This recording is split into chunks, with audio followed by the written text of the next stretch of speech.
I got up because it was just so cold. It was probably about 3:30 in the morning.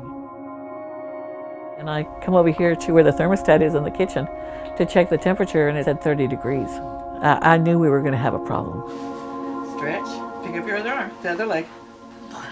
Good. Oh, come on, you're okay. I've got a daughter who's special needs.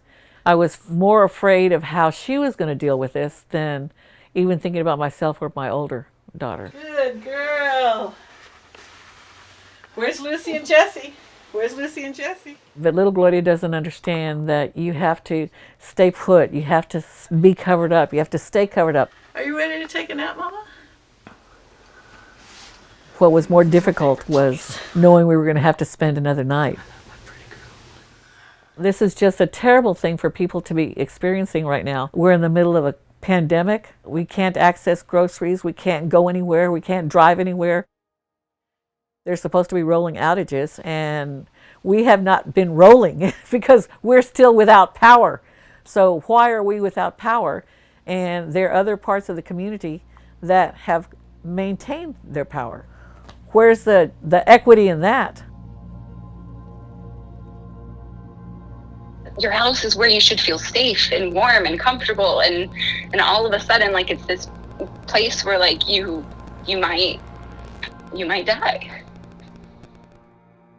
I got my positive COVID test on Thursday morning, and I couldn't safely get anywhere. I couldn't accept anybody's help without potentially infecting them.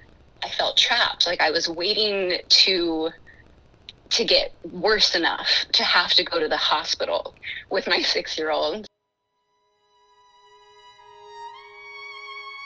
I was trying to tell him this is very serious, telling him, like, this is how you dial 911, like, in case I pass out.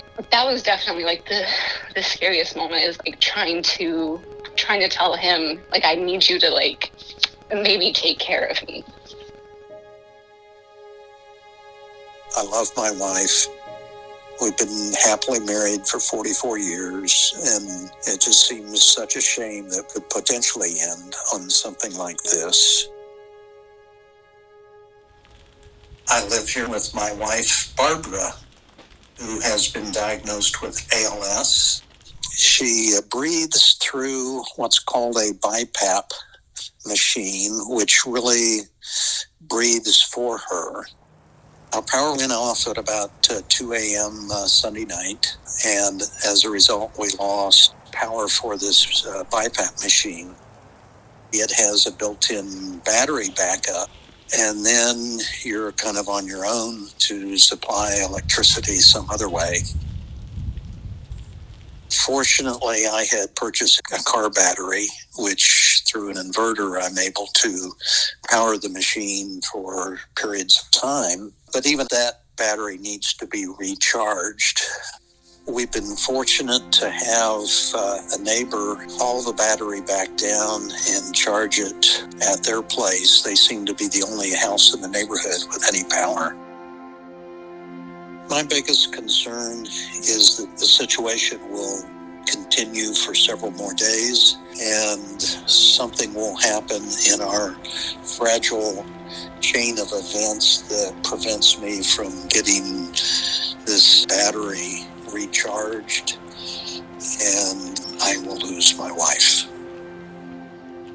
I just can't help thinking that there's other people out there who don't have an opportunity or a lifeline and think that the city is doing something for them when I've found out that it's not doing anything for them.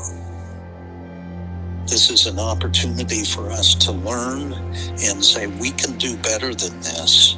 We need to take steps to make sure this does not happen again, because we have a moral responsibility to do more to take care of people who are on the edge of life.